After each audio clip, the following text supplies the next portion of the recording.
Hi, Laura here from BetterBizAcademy.com and SixFigureWritingSecrets.com. I am a freelance writer. If we haven't interacted before, I've been doing it since 2012. I've been full-time since 2013, and I want to give you some practical tips and better understanding of exactly what happens behind the scenes if you're a freelance copywriter.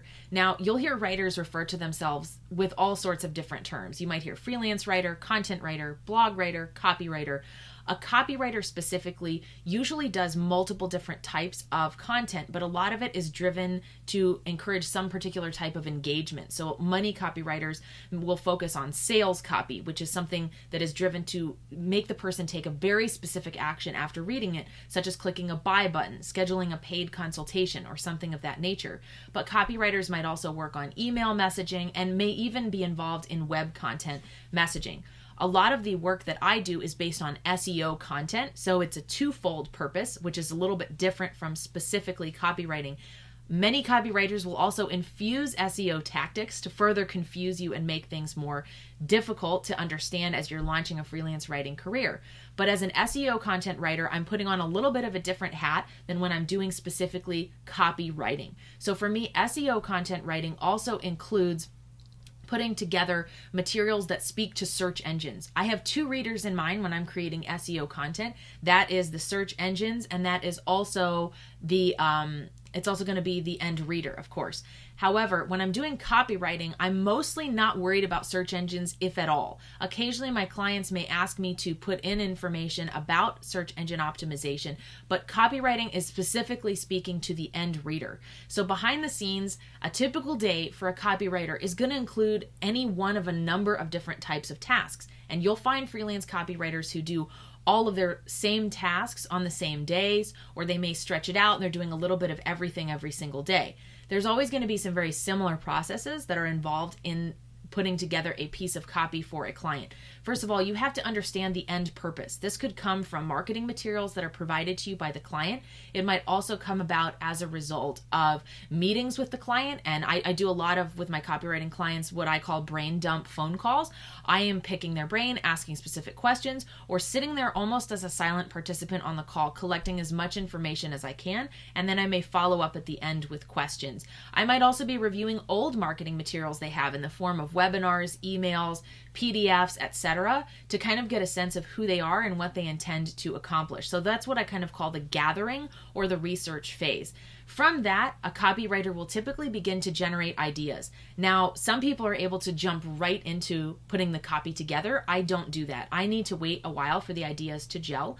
So I'm typically not doing a client's beginning to end piece of copy in the same day. It's too much. It's asking my brain to switch lanes. That's what I call it when I'm asking my brain to do multiple different processes over the course of the same day. So what I like to do is spread this out over a couple of days. I'll typically do my research first, let that gel for a while, work on other projects, go on walks, do other things I need to do, and then from that process of thinking about it, ideas will start to come. I will start to get ideas for phrases, subject lines, main things we want to emphasize in the piece of copy itself. And I will also brain dump that. So I will put that in its own individual document, all the different ideas I've had. So say a client comes to me and says, we want a 3 email series on XYZ. I'm going to do that brain dump phone call. I'm going to review all the materials they have. I'm going to start generating ideas and thinking about the strategy behind it. And then I'm going to start to put together general ideas. This could be every version of 3 different emails that I might come up with. I might have 9 or 10 ideas, and I'm going to pare it down to the best 3. Perhaps I'm going to pick 3 themes for the 3 emails. Maybe I'll pick 1 theme for those 3 emails that's going to be highlighted in a different way each time. So then I'm going to put together my draft. So this is a totally different day from when I went to gather all that research and put it into sort of the main ideas that would want to be covered. So now I'm starting to actually flesh out ideas. These are my possibilities. This is the roughest form of a rough draft, right? I'm definitely not showing this version to my client. I keep 2 versions of my Google documents, and one is for me, and then I will copy over my good ideas and flesh them out in a second Google document that I'll share with the client, because the first one is super messy. It's really just free writing or dumping out all the ideas that I've had after doing my research. Then I'm probably going to take at least half a day, ideally a whole other day, before I come back and make this into a refined piece of copy. So yeah, it seems like this process is really long. This is why copywriters are paid really well, because they're not just completing a particular task. They're actually strategizing. They're thinking about the messaging. They're thinking about the audience who's going to receive this. They're thinking about the format in which the audience is going to read the content as well. So for example, if I am creating webinar emails, those are going to be dripped out over 3 days. It's a totally different piece of content than if I'm creating a direct mail letter to try to drive someone to the same event. I might hone in on some of the same ideas, but ultimately it's two different types of marketing. And as a teacher, my background is in education. We're always striving to reach different types of learners: our audio learners, our visual learners, our kinetic learners, people who need to hear things multiple times to kind of understand the concept. The same idea applies when you are marketing in many cases. So the same ideas that you're pulling together for one piece of copy may be infused in various forms of that copy, but they're in different types and addressing different types of readers or people listening to it. So a lot of what you're saying is figuring out the right way to give a message at the right time. Now that I have a refined product, I'm going to share it with the client. So the truth is that behind the scenes, what exactly does a freelance copywriter do? It's so many things. Now that's just the writing end of it. You may also be brought in to work on strategy as well. I've had a lot of clients come to me and say, I don't know where to start. I know I should do content marketing. I know we need emails going out to nurture our list, but I don't know how to start it. So a good copywriter will also infuse some strategy based on their personal experience. When I create webinar promotional emails, that's driven from my own experience getting people to attend webinars. How many do I need to send? How often do I need to remind them?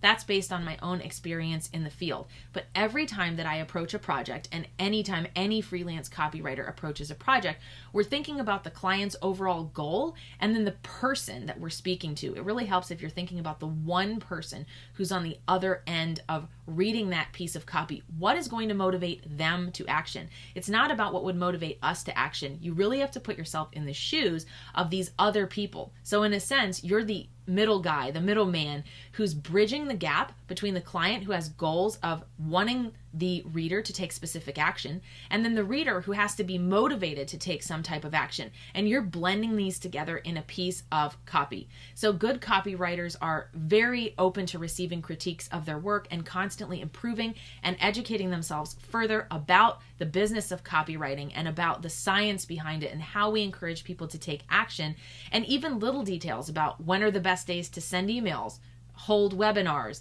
get people to receive something in the mail, sign up for live events. There's science and psychology behind all of that. So good copywriters are people who love doing a variety of different activities and really find the fun in putting the puzzle pieces together to bring those clients and those end readers to a goal.